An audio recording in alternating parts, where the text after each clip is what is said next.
আসসালামু আলাইকুম। কেমন আছেন সবাই? আশা করছি ভালো আছেন। আজকে আবার রেসিপি নিয়ে চলে আসলাম। আজকে আমার রেসিপি হলো ভেজিটেবল চপ। এই চপটা কয়েকটা সবজির মিশ্রণে তৈরি করা হয়। আশা করছি রেসিপিটি আপনাদের ভালো লাগবে। যদি রেসিপিটি ভালো লাগে তাহলে একটা লাইক দিয়ে সাবস্ক্রাইব করে আমার পাশে থাকবেন। তাহলে শুরু করি।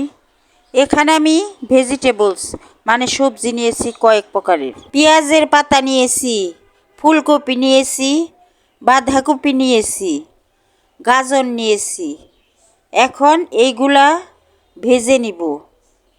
আমি এখানে মুরগির মাংস মানে চিকেন নিয়েছি, সেদ্ধ করে ছোটো ছোটো টুকরো করে নিয়েছি, আলু সেদ্ধ করে নিয়েছি। চুলায় প্যান বসিয়ে দিলাম। প্যানে পরিমাণ মতো তেল দিয়ে দিলাম, কাঁচামরিচ আর পেঁয়াজ দিয়ে দিলাম। এখন পেঁয়াজটা আমি ভেজে নেব। পেঁয়াজটা আমি ভেজে নিচ্ছি। পেঁয়াজটা একটু নরম হয়ে আসলেই যে ভেজিটেবলসগুলা কেটে নিয়েছি তা এর মধ্যে দিয়ে দেব। পেঁয়াজটা আমার ভাজা হয়ে গেছে। এখন এর মধ্যে আদা রসুন বাটা দিয়ে দিলাম 1.5 চামচ। এখন আদা রসুনটা আমি পেঁয়াজের সাথে ভেজে নিব, যাতে আদা রসুনের কাঁচা গন্ধটা চলে যায়। আমি আদা রসুনটা ভেজে নিলাম। এখন এর মধ্যে ভেজিটেবলসগুলা দিয়ে দিলাম। ভেজিটেবলস দেওয়ার পর এর মধ্যে কি কি মশলা দিব সেটা আপনাদেরকে দেখাবো। আমি এর মধ্যে এখন স্বাদ মতো লবণ দিয়ে দিলাম, ধনিয়ার গুঁড়া দিলাম 1 চামচ, হলুদের গুঁড়া দিলাম 1 চামচ, লাল মরিচের গুঁড়া দিলাম অল্প। এখন এর মধ্যে জিরার গুঁড়া দিলাম 1 চামচ, মানে ভাজা জিরার গুঁড়া। এখন নেড়ে চেড়ে সব মশলা আমি এই ভেজিটেবলসের সাথে মিশিয়ে নিব। মিশিয়ে এর মধ্যে অল্প পানি দিয়ে দিব, যাতে ভালোভাবে ভেজিটেবলসগুলা সেদ্ধ হয়। এখন ঢাকনা দিয়ে ঢেকে আমি রান্না করব। ঢাকনা দিয়ে আমি ঢেকে দিলাম। কিছুক্ষণ রান্না করলাম। কিছুক্ষণ পর ঢাকনা তুলে ভেজিটেবলসগুলা আমি নেড়ে দিলাম। এখন এর মধ্যে যে চিকেনটা সেদ্ধ করে ছাড়িয়ে রেখেছি ছোটো ছোটো করে তা দিয়ে দিলাম। চিকেনটা দেওয়ার পর নেড়ে চেড়ে আমি ভেজিটেবলসের সাথে মিশিয়ে নিলাম। এখন এর মধ্যে আমি 2 টেবিল চামচ টমেটো সস দিয়ে দিব। 2 টেবিল চামচ টমেটো সস দিয়ে দিলাম। আধা চামচ টেস্টিং সল্ট দিয়ে দিলাম। টেস্টিং সল্টটা অপশনাল, আপনারা দিতেও পারেন নাও দিতে পারেন। এখন নেড়ে চেড়ে সস আর টেস্টিং সল্টটা আমি এই ভেজিটেবলসের সাথে মিশিয়ে নিলাম। এখন ঢাকনা দিয়ে ঢেকে আরও কিছুক্ষণ রান্না করলাম। কিছুক্ষণ পর ঢাকনা তুলে এর মধ্যে ধনিয়া পাতা দিয়ে দিলাম। এখন ধনিয়া পাতা দেওয়ার পর নেড়ে চেড়ে ধনিয়া পাতাটা এই ভেজিটেবলসের সাথে মিশিয়ে নিলাম। মিশিয়ে নেওয়ার পর আবারও ঢেকে কিছুক্ষণ রান্না করব। আমি আবারও ঢাকনা দিয়ে ঢেকে দিলাম। কিছুক্ষণ রান্না করে আবারও ঢাকনা তুলে এর মধ্যে যে আলুটা সেদ্ধ করে রেখেছি তা দিয়ে দিব। এখন ভেজিটেবলসের মধ্যে সেদ্ধ করা আলু দিয়ে দিলাম। আলুটা ম্যাশ করে নিয়েছি যাতে ভালোভাবে মিশে যায়। এখন আলুটা দেওয়ার পর ভালোভাবে নেড়ে চেড়ে উল্টিয়ে পাল্টিয়ে ভেজিটেবলসের সাথে মিশিয়ে নিলাম। মিশিয়ে নেওয়ার পর আমি চুলার থেকে নামিয়ে ঠান্ডা করে নিব। এখন আমি এই ভেজিটেবলস এখন আমি চুলার থেকে নামিয়ে নিলাম। চুলার থেকে নামিয়ে ঠান্ডা করে হাত দিয়ে ভালো করে আবারও সবগুলা মিশিয়ে নিলাম। এখন অল্প ভেজিটেবলস হাতে তুলে আমি চপ আকারে তৈরি করে নিব। আমি একটা চপ আকারে তৈরি করে নিলাম। দেখেন এইভাবে চপটা তৈরি করলাম। আপনারা চাইলে কাকলেটের শেপ দিয়েও তৈরি করে নিতে পারেন।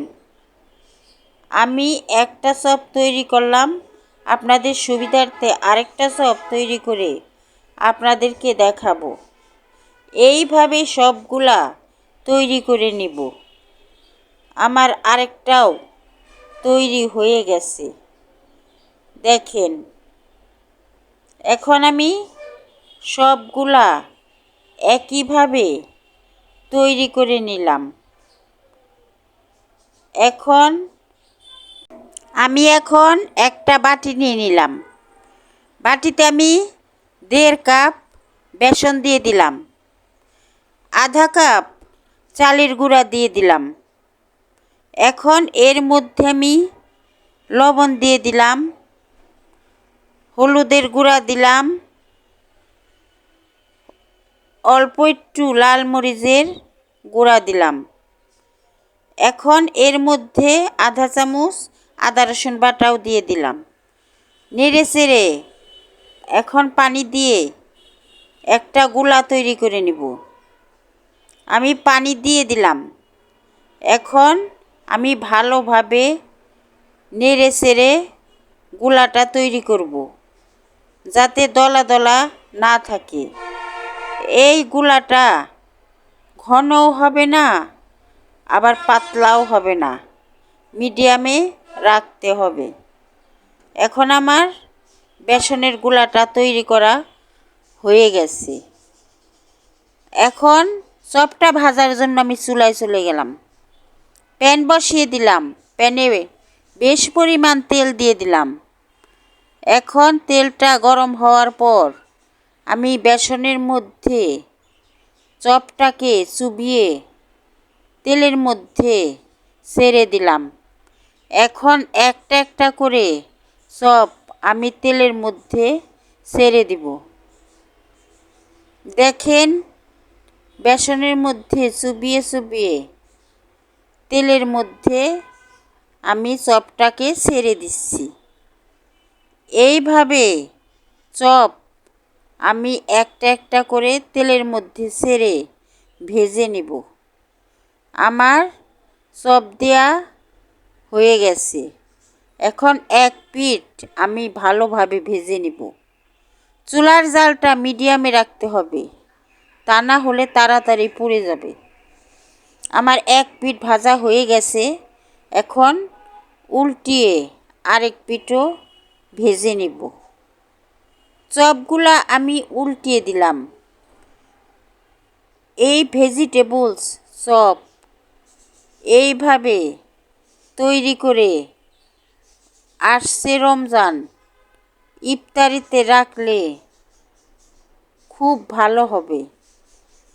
আপনারা চাইলেও এইভাবে ভেজিটেবলসের চপ তৈরি করে ইফতারিতে রাখতে পারেন। এখন চপটাকে আমি আবার উল্টিয়ে দিলাম। দেওয়ার পর আরেকটু ভেজে আমি এই তেলের থেকে চপগুলাকে তুলে নিব। চপগুলা আমার ভাজা প্রায় হয়ে গেছে। এখন চপগুলা আমি তেলের থেকে তুলে নিচ্ছি। বাকি চপগুলাও একইভাবে তৈরি করে নিব। আমি চপগুলা তেলের থেকে তুলে নিলাম। তুলে একটা প্লেটে রেখে দিলাম। এখন আরেকটা চপও তুলে নিলাম। একবার এইভাবে ভেজিটেবলসের চপ তৈরি করে খেয়ে দেখেন। আশা করছি আপনাদেরও ভালো লাগবে। যদি আমার রেসিপিটি ভালো লাগে তাহলে একটা লাইক দিয়ে সাবস্ক্রাইব করে আমার পাশে থাকবেন। আল্লাহ হাফেজ।